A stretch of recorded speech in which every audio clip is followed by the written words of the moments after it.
आज हमारा टॉपिक रहेगा वर्ड्स एंड फ्रेजेस को इंग्लिश शुरुआत करने के लिए थोड़ी ज़रूरत है इन सब चीज़ों को जानने की, समझने की। और सबसे पहले आपको मैं बता दूं सिलेबस के बारे में।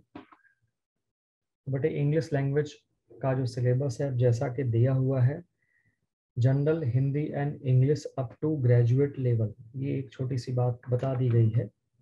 और अब इसके बाद कुछ और नहीं बताया गया। तो जब इस तरह की बातें आएंगी तो आपको ध्यान रखना है कि इसमें क्या क्या चीज़ें शामिल हो जाती हैं।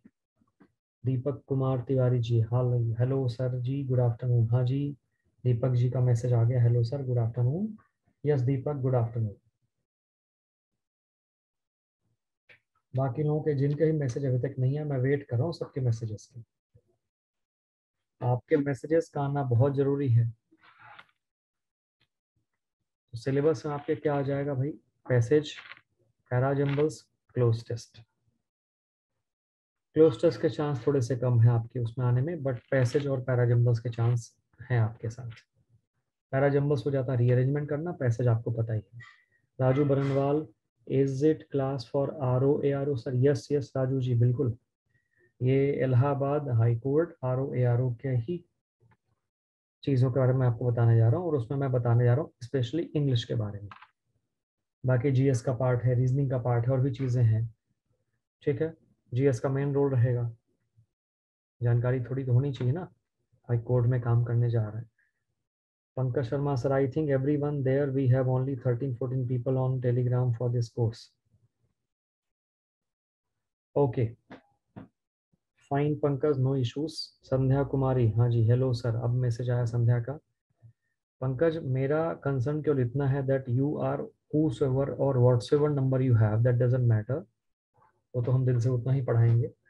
Point is this that everyone should be present on chat faculty, right, for chat kind of things. So हर किसी को प्रेजेंट रहना है चैट पे, so that they may be active and हम लोग फिर कम्युनिकेट कर पाएंगे उनके साथ आराम से, ये बात है। Vocabulary, synonyms, antonyms, idioms and phrases, one word substitution, spellings और fill in the blanks, ये आपका vocab का पार्ट हो जाता है किसी भी एग्जाम के लिए, for any exam.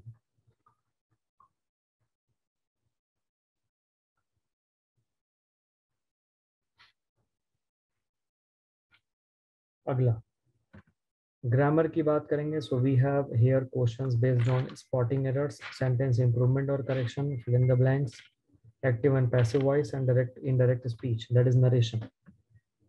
Deepak Kumar, English weak है सर बेसिक से। दीपक जी शुरू नहीं किया हूँ, सिलेबस बता रहा हूँ भी। ये आपको समझ में आया कि नहीं आया? पैसेज आता है, सिनोनिम एंटोनिम्स आते हैं, इडियम्स एंड फ्रेजेस आते हैं, वो ये वोकेबलरी के पार्ट हो गए। स्पेलिंग्स के ऊपर क्वेश्चन आते हैं, सही है कि गलत है ढूंढना है, निकालना है। और फिल इन द ब्लैंक से क्वेश्चन आते हैं। तो दीपक तिवारी जी ये बताइए संतोष तिवारी को कि कि अभी तक आपको ऐसा क्या रहा जो समझ में नहीं आया?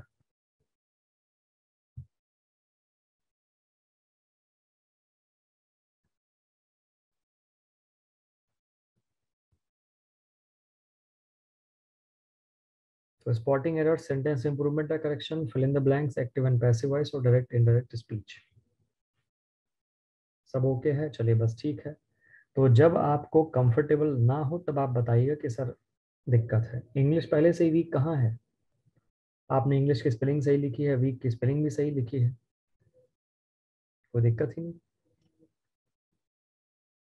देखिए तमाम साइट्स पे चीज़ें दिखती हैं। अब ये कहीं पे लिखा है knowledge of English and Hindi, passage completion, substitution, sentence arrangement, transformation, idioms and phrases, sentence improvement, para completion, error detection, synonyms and antonyms, prepositions, active and passive voice, spelling test, ऐसे करके आपके पास ये आ गया।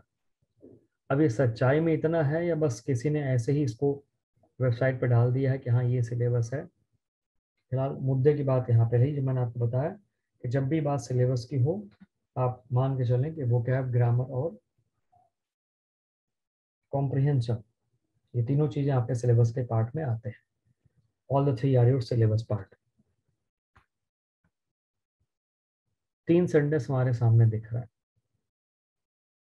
इन 3 सेंटेंस को देख करके आप खाली इतना बताइए कि ये तीनों सही है कि गलत है। राजू बरनवाल कह रहे हैं नाउन प्रोनाउन वर्ब एडजेक्टिव भी आएंगे। हाँ, ये क्वेश्चन आपका जो है बिल्कुल जायज़ क्वेश्चन है। मैं आपको बता दूं, जब भी भाई हम लोग ग्रामर के बारे में बातचीत करते हैं तो ग्रामर में जो क्वेश्चन आते हैं वो नाउन प्रोनाउन के ऊपर क्वेश्चन नहीं आते। वो बस क्वेश्चन ये होता है कि आपको, वो बस ये क्वेश्चन होता है कि आपको एरर स्पॉट करना है, सेंटेंस इंप्रूवमेंट और फिल इन द ब्लैंक्स। अब इनमें ये आएंगे from all the topics of grammar.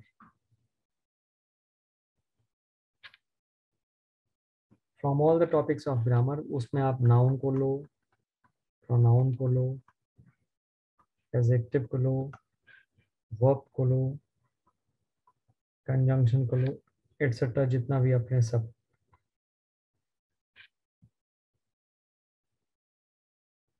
ठीक है, noun pronoun adjective verb conjunction ये सब सब इसमें आ जाएंगे।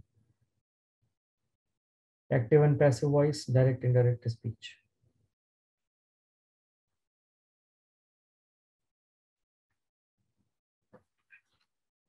इसके ऊपर भी क्वेश्चन आपके पास आ जाते हैं।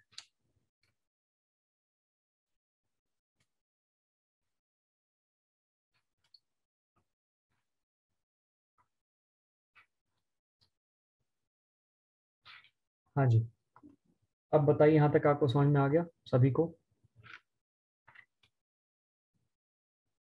ठीक है ना? तो समझ गए भाई Raju Barnwal ji, noun pronoun adjective verb conjunction preposition सब इसी में से आएंगे यहाँ से।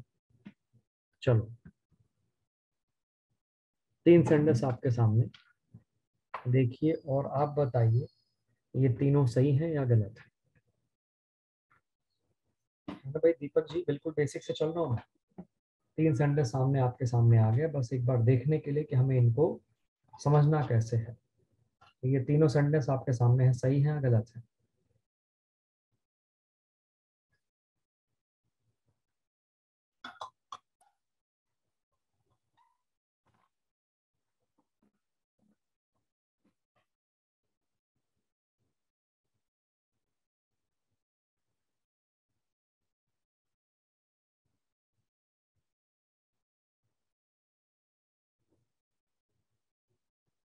राजू बरनवाल को थर्ड रॉन्ग लग रहा है। दीपक को क्या कर रहे हैं भाई? संध्या कुमारी,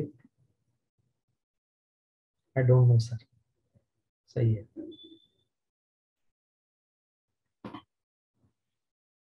भाई, लग रहे हैं, क्या लग रहे हैं? करेक्ट लग रहे हैं। चलिए, अब आपके पास 3 इंफॉर्मेशन मैं देने जा रहा हूँ। उन 3 इंफॉर्मेशन के बेसिस फिर आप बताएंगे कि क्या यहाँ पे बात आई। नंबर 1,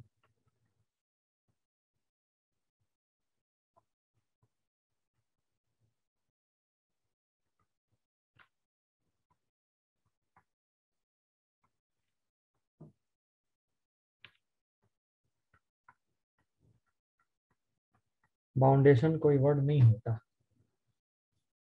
है ना। बाउंडेशन कोई वर्ड नहीं होता। अब जब बाउंडेशन कोई वर्ड नहीं होता तो फिर क्या होता है?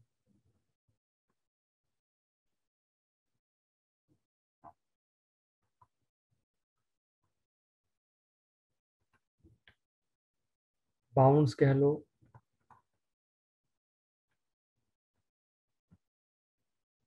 बाउंड्स कह लो आप, रेस्ट्रिक्शंस कह लो आप, ये बिल्कुल सही है। बट बाउंडेशन कोई वर्ड नहीं होता।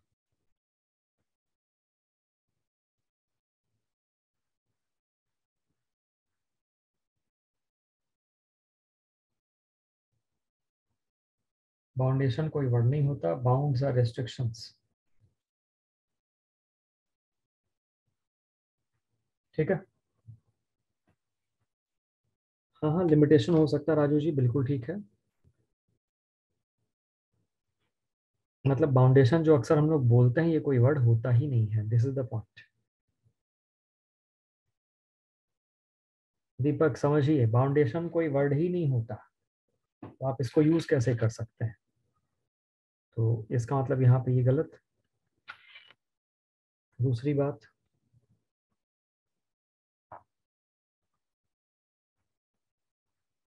अकॉर्डिंग टू मी, हाँ बाउंस प्लूरल है, बाउंस से कोई दिक्कत नहीं।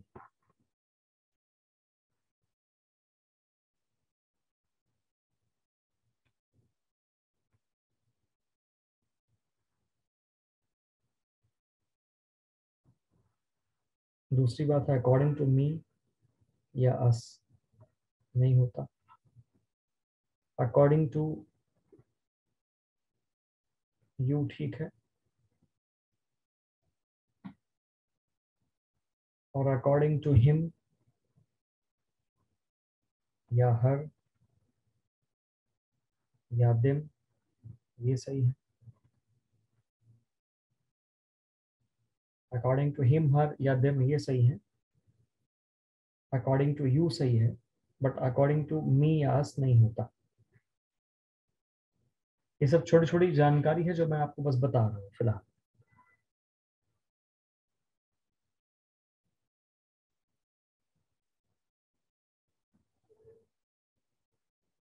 बात और आगे बढ़ाते हैं।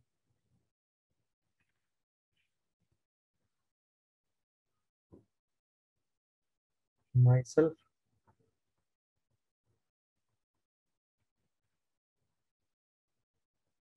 हमेशा अपने सब्जेक्ट के अनुसार, माई सेल्फ हमेशा अपने सब्जेक्ट के अनुसार आता है।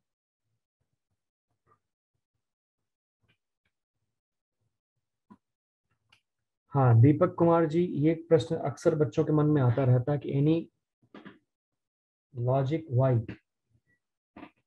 तो भाषा में बहुत से जगह पे वाई का आंसर नहीं मिलता है। अगर कोई वर्ड होता ही नहीं है तो आप बोल रहे हैं गलत, तो उसमें लॉजिक कहाँ से आएगा? पहली बात तो ये। दूसरी बात जो अकॉर्डिंग टू मी वाली बात है, ये जरूर मान सकते हैं कि भाई ये क्या है, चलो ये क्या हो गया, ये आपके पास एक यूसेज है जो कि जानना है आपको कि नियम कानून तरीका क्या है। तो बड़े लोगों ने अकॉर्डिंग टू के बाद मी को यूज किया ही नहीं है। उनका साफ साफ कहना है कि अकॉर्डिंग टू के बाद थर्ड पर्सन सेकंड पर्सन सही है, फर्स्ट पर्सन गलत है। क्यों कहा, वो बात की बात है, बट चूंकि हम लोग उसको फॉलो करते जाते हैं। माई सेल्फ हमेशा अपने सब्जेक्ट के अनुसार आता है, ये रूल है। माई सेल्फ कभी भी अकेले नहीं आ सकता, ये हमेशा अपने सब्जेक्टिव गेस के बाद ही आए। तो अगर माई सेल्फ वर्ड को कहीं पर रहना है तो पहले आई होना चाहिए। हिमसेल्फ को कहीं पर रहना है तो पहले ही होना चाहिए। हर सेल्फ कहीं होना है तो पहले शी होना चाहिए। ऐसा मामला चलता है।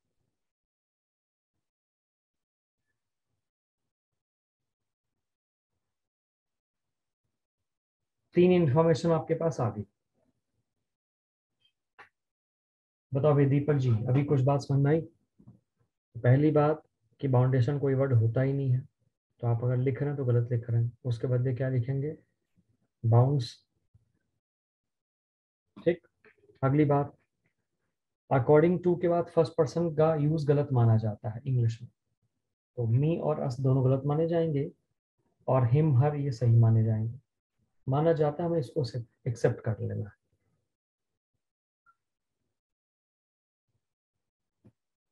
ठीक है यहाँ तक फिलहाल।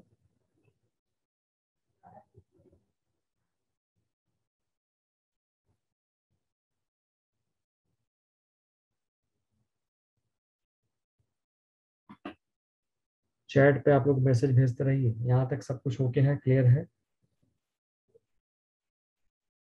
हाँ, it means if I am Deepak, I myself am Deepak. जैसे अगर आपको अपना इंट्रोडक्शन देना हो तो my name is Deepak, I am Deepak, this is Deepak, आप ऐसे बोलेंगे।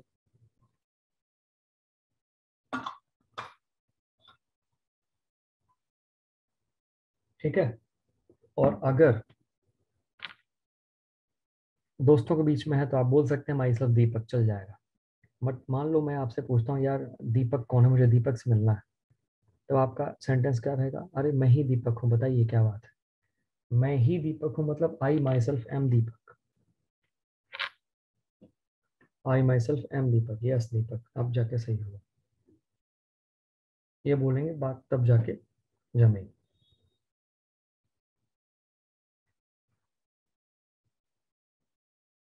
तो यहाँ तक उम्मीद है कोई डाउट नहीं होना चाहिए आपको। 4 5 6 हमने पहले कर लिया, 1 2 3 चलो बाद में, कोई बात नहीं, देखते हैं। बताइए यहाँ पे क्या लग रहा है आपको।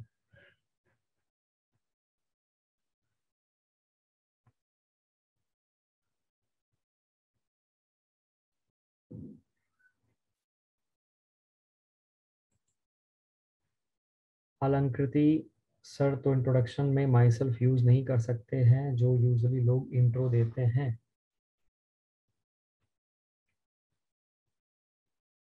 माई सेल्फ बोलचाल की भाषा में अलंकृति चलेगा। पहले अलंकृति आप सही जगह पे मैसेज भेजिए। आपका नाम अच्छा है, मैंने तारीफ कर दी, तो इसका मतलब ये थोड़ी ना कि आप जहां मन करेगा वहां मैसेज भेजिएगा। You have to send message on chat faculty. अभी आप हाय हेलो का मैसेज भेजो, चैट फैकल्टी पे मैसेज भेजना आपको, यहाँ पे नहीं। संतोष तिवारी को नहीं भेजो मैसेज, मैसेज भेजो आप चैट फैकल्टी पे। I am waiting.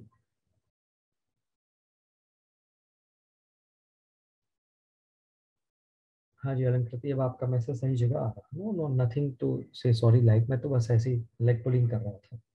हाँ, तो बात यहाँ तक समझ में आ गई आपको।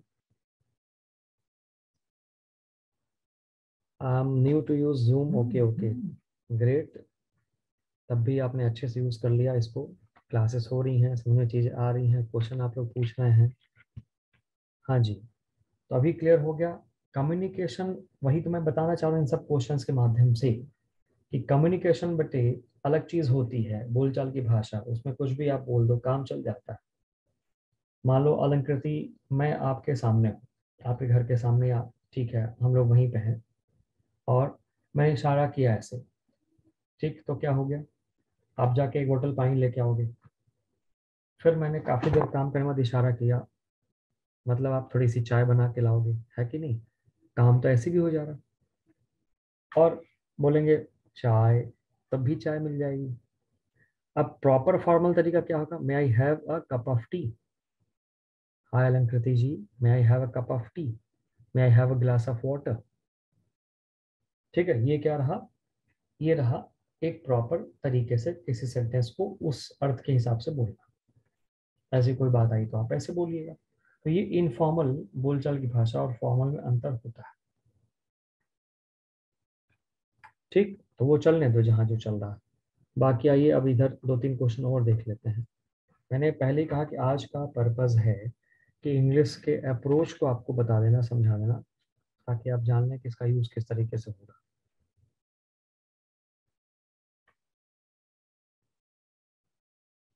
He told me about it word to word.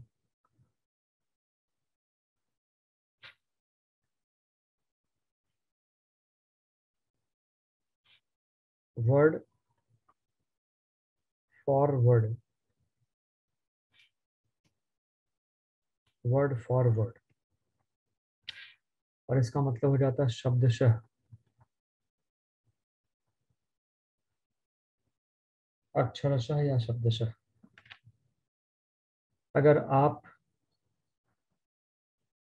पास हो जाएंगे तो मैं आपको मोबाइल गिफ्ट करूंगा। तो I will do word for word. I will do what ever I promised you word for word. मतलब मैं शब्दशः उस बात का पालन करूंगा जो मैंने आपसे बोला। ठीक है ना। तो वर्ड फॉर वर्ड सही होता है, वर्ड टू वर्ड या वर्ड बाई वर्ड कई बार लोग लगाते हैं, जो कि गलत होता है। I am agree with you, I am agree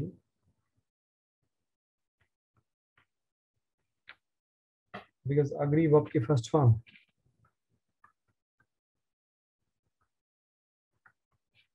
इजमार के बाद वर्ब की आंजी फॉर्म लगानी है, वो एक अलग चीज है।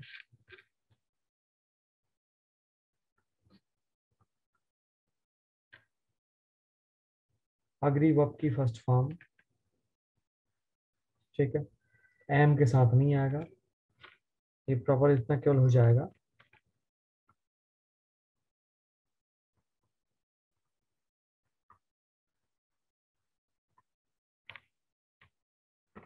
आई अग्री विद यू, ये यहाँ पे आएगा। हाँ जी, हाँ जी, अलंकृति एम रिमूव कर देंगे बिकॉज अग्री वर्ब की फर्स्ट फॉर्म है, एम लगेगा तो अब कैन जी फॉर्म लानी पड़ेगी, जिसका कि यहाँ पे कोई सेंस नहीं बन रहा। अगला, he entered into the class, information मैं आपको शेयर करता हूँ।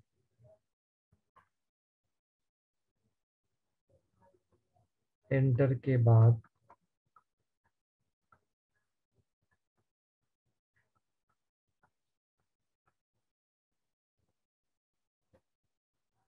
इनटू अ प्लेस नहीं होगा।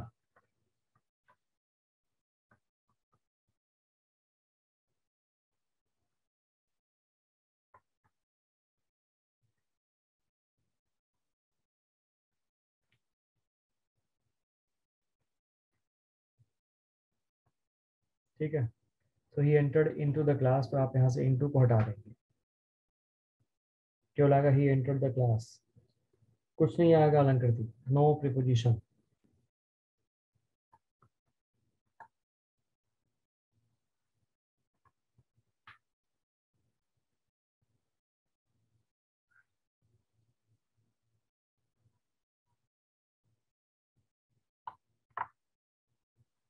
बताइए, यहाँ तक कोई डाउट किसी को? एंटर के बाद कोई भी प्रीपोजिशन नहीं लगता।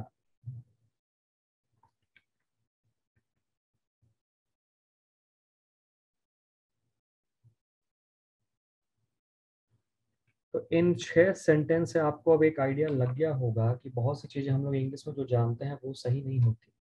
क्यों जी? दीपक कुमार तिवारी जी, बेटे दीपक जी, मेमोराइज हो नहीं गया आपको ये? हाँ, अदरवाइज मेमोराइज करनी है, एक बार दो बार देखेंगे पढ़ेंगे मेमोराइज हो जाएंगे। इनको अलग से कोई चैप्टर लेके नहीं बैठना कि हम इसे मेमोराइज करने जा रहे हैं।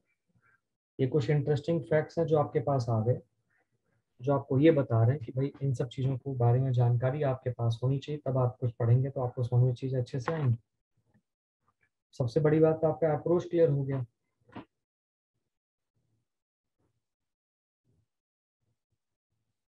ठीक, तो इन सब बातों से हमारे पास क्या आ गया? अभी कभी मेमोराइज करते हैं, वर्ड टू वर्ड या वर्ड बाय वर्ड नहीं होता, वर्ड फॉरवर्ड होता है, जिसका मतलब होता है शब्दशः। अग्री वर्ब की फर्स्ट फॉर्म है। ठीक, तो एम के बाद अग्री का कोई सेंस बनता नहीं है। आई अग्री विद यू अपने आप में काफी है। I agree with you negative होगा तो I don't agree with you. अगला, he entered into the class, या he entered into the room, या he entered into the hall. Enter के बाद बेटे इनटू नहीं आता है, नो प्रीपोजिशन। तीन बातें। बाउंडेशन कोई वर्ड नहीं होता है, जो भी होगा बाउंड्स या रेस्ट्रिक्शंस होगा। 5, अकॉर्डिंग टू मी, गलत है।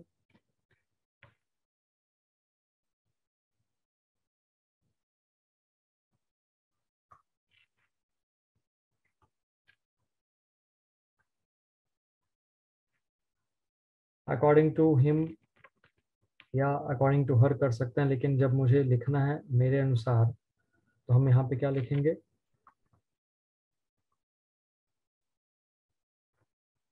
ठीक है, यहाँ पे हम क्या लिखेंगे, एक मिनट। इन माई व्यू,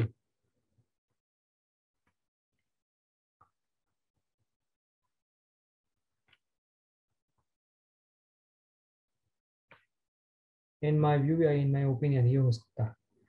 और माई सेल्फ राज गलत है, क्या हो जाएगा?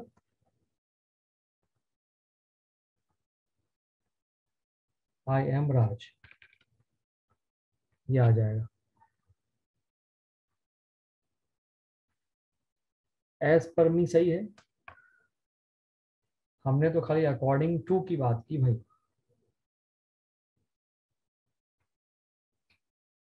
ठीक है स्कंद पांडे, मैंने खाली अकॉर्डिंग टू की बात की, अकॉर्डिंग टू के बाद सब्जेक्ट नहीं आता, फर्स्ट पर्सन या second, first person in fact.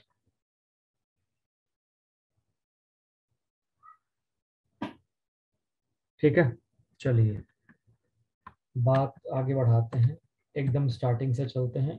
Letter के बाद वर्ड आता है, इसको देखिए और जल्दी से पढ़िए, खासकर दीपक तिवारी जी, ध्यान से इसको पढ़िए अच्छे से,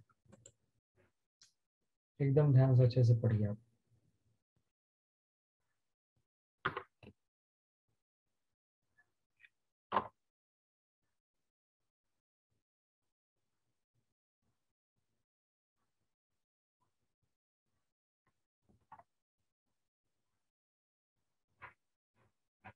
तो जब पढ़ रहे हैं तो हमें यहाँ क्या दिख रहा है,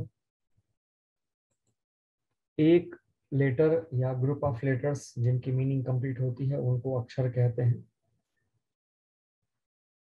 ठीक है, एक वर्ड हो गया। दो या दो से ज़्यादा वर्ड्स मिलेंगे, कुछ नया मतलब देंगे तो उन्हें हम फ्रेज बोलेंगे।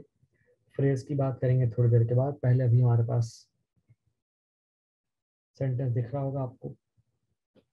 एक शब्द के कई अर्थ भी होते हैं, जैसे हमारे पास आ रहा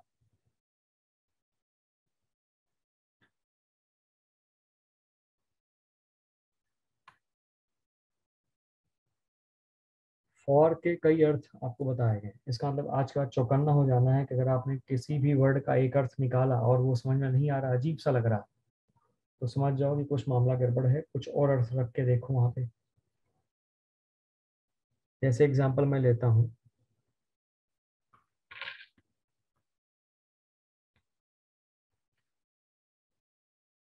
गेम, खेल। अब कोई बोलता है I am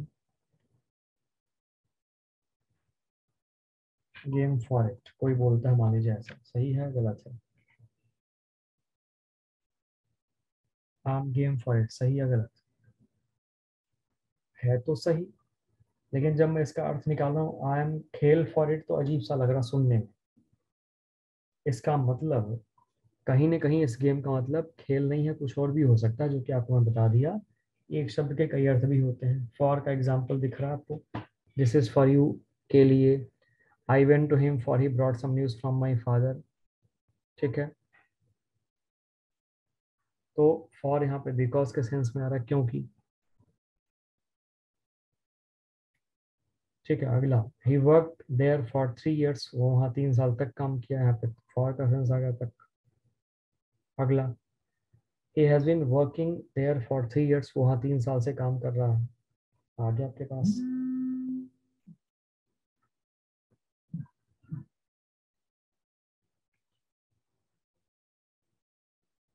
he has been working there for 3 years, ये आपके पास आ गया। ठीक, अब आप ध्यान से देखिए, आगे बढ़ते हैं हम।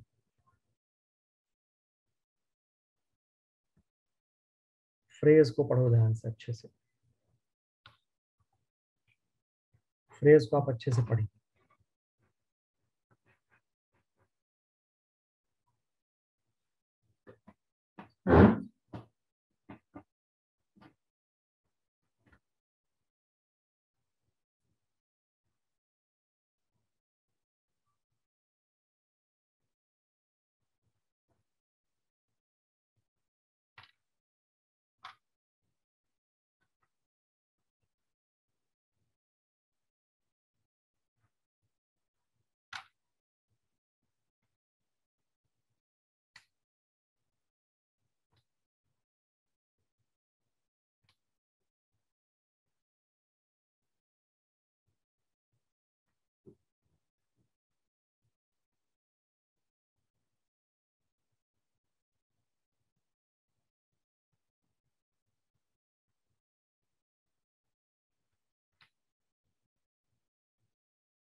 तो आपको जो मेन बात ध्यान में रखनी है वो यही भाई, कि दो या ज्यादा फिक्स्ड वर्ड्स का ग्रुप जिसकी मीनिंग फिक्स्ड होती है बट कंप्लीट सेंटेंस नहीं होता, उसको फ्रेज कहते हैं। In the afternoon, at dawn, look into, look after, for good और at times. In the afternoon दोपहर में, एट डॉन भोर में, लुक इनटू जांच पड़ताल करना, लुक आफ्टर देखभाल करना, फॉर गुड। देखो भाई दीपक जी, ध्यान रखना, इसको मेमोराइज करना पड़ेगा। आप कहीं पे देखेंगे, मान लो दीपक लेफ्ट इलाहाबाद फॉर गुड, तो लोग अर्थ क्या निकालेंगे, जैसे अलंकृति द्विवेदी क्या अर्थ निकालेंगे कि दीपक ने अच्छे के लिए इलाहाबाद छोड़ दिया, तो दिल्ली चला गया तैयारी करने के लिए, जो भी। और फिर अलंकृति ने पता किया कि दीपक अच्छा वापस कब आओगे, तो दीपक ने कहा I am leaving this city for good. हाँ हाँ, वो तो मैं समझ रही हूँ, वापस कब आओगे? अरे यार, फॉर गुड का मतलब हमेशा के लिए होता है। अच्छा, तो ये क्या है भाई? ये ईडियम होता है ना। तो शब्द आपको कुछ और दिखे, मीनिंग कुछ और निकल के आ गई, तो ये ईडियम है। फॉर गुड माने हमेशा के लिए, एट टाइम्स माने कभी कभी। एट टाइम्स मतलब क्या हो गया? कभी कभी।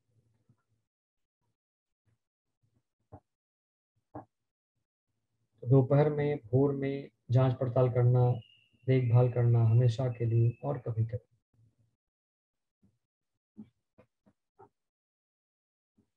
ठीक है, यहाँ तक सारी बातें।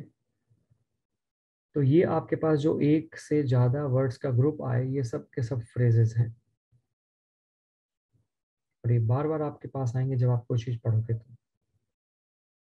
कुछ एग्जाम्पल फ्रेजेस ऐसे ही देख लो।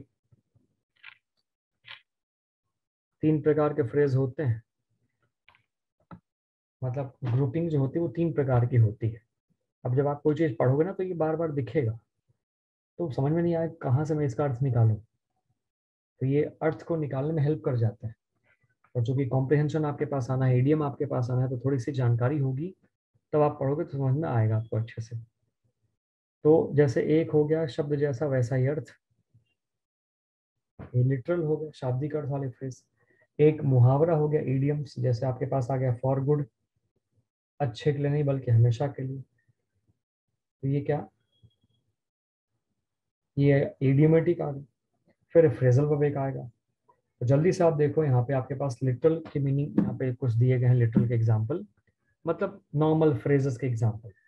इन द मॉर्निंग, इन अ हरी, जैसे अगर दीपक आपको कहना है कि मैं जल्दी में हूँ, तो आप अगर कहीं पे सेंटेंस लिखा आ गया ही वॉज इन हरी, तो गलत है, ही वॉज इन अ हरी, तब जाके सही होगा। अ नहीं लगाएंगे तो गलत हो जाएगा। ऐसे ही मेक अ नॉइज, शोर करना, ऑन फुट, पैदल। ठीक है, इस तरीके से चीजें। जल्दी से एक बार आप रीडिंग करो इसकी फटाफट।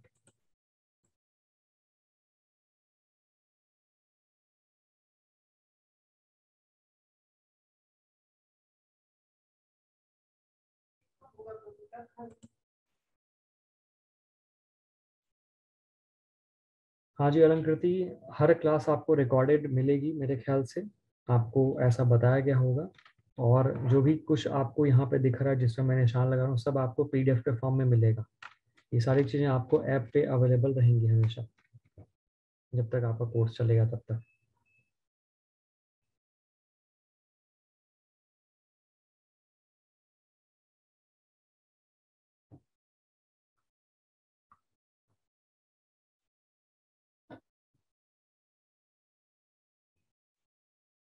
ठीक है जी।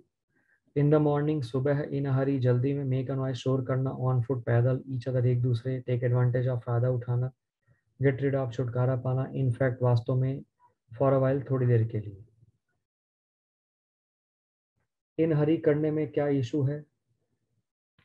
दीपक, आपका नाम ये है ना? आपका नाम दीपक है। अब मैं कह रहा हूं इसको दीपिका कर दिया जाए, तो क्या इशू आ गया? कुछ अनर्थ निकल रहा, अर्थ का अनर्थ हो गया। तो बस चीजों को स्वीकारिए। ये सब जो चीजें आपको मैं बता रहा हूँ, क्योंकि ये सब ऐसे ही नजर आते हैं, तो आपको इसको इसी तरह से एक्सेप्ट करना है। एक्सेप्ट करो इसको। हर जगह अगर आपके मन में प्रश्न चलता रहे कि यार ये साइंटिफिक वाला चक्कर नहीं है ना, इट्स नॉट साइंटिफिक, ये है तो ये है, भाषा पहले बोली गई, उसके बाद लोगों ने उसको स्वीकार लिया और तब नियम बने। तो बड़े लोगों ने जैसा बोल दिया उसको स्वीकारा गया, और उन्होंने ऐसा बोला तो वैसा स्वीकारा गया, इसलिए वो चीज पैटर्न में चलता चला आया। समझ गए? तो आप जैसे कह रहे हैं कि अर्थ चेंज हो जाएगा, तो ठीक उसी तरीके से यहाँ पे है कि भाई ये कुछ होता ही नहीं है, तो अर्थ का क्या? जैसे दीपिका होता तो चलो समझ में आता, अब दीपिका कुछ नहीं होता है, अनर्थ हो गया। तो बस वही चीज है, आप ये मान लेना है कि इन हरी कुछ नहीं होता है, जो भी होता है वो इन अहरी होता है, ऐसा। ठीक है, ये चर्चा हम जारी रखेंगे, अगली क्लास में भी आपको कुछ बेसिक बातें ये बता देंगे, और फिर चैप्टर पे आ जाएंगे। ठीक है जी। उम्मीद करता हूँ आपको थोड़ा सा ये अप्रोच क्लियर हुआ होगा कि हमें कोई चीज़ अगर इंग्लिश में पढ़नी है, तो वो क्या क्या चीज़ें हैं जो हमें परेशान करती हैं।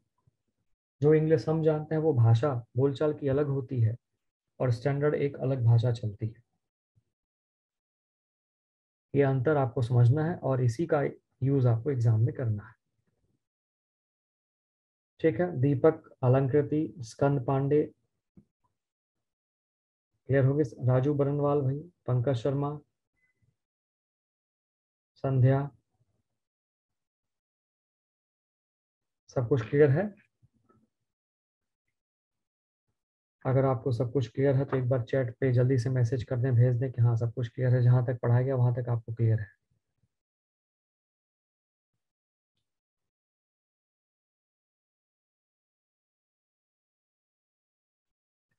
ठीक है जी, चलिए ठीक है, थैंक यू वेरी मच। बाकी मिलते हैं हम लोग अगली क्लास में, तब तक अपना ध्यान रखिए, रिवाइज जरूर कर लीजिएगा ताकि आपके अप्रोच को बिल्कुल ये नए तरीके से लेके चले।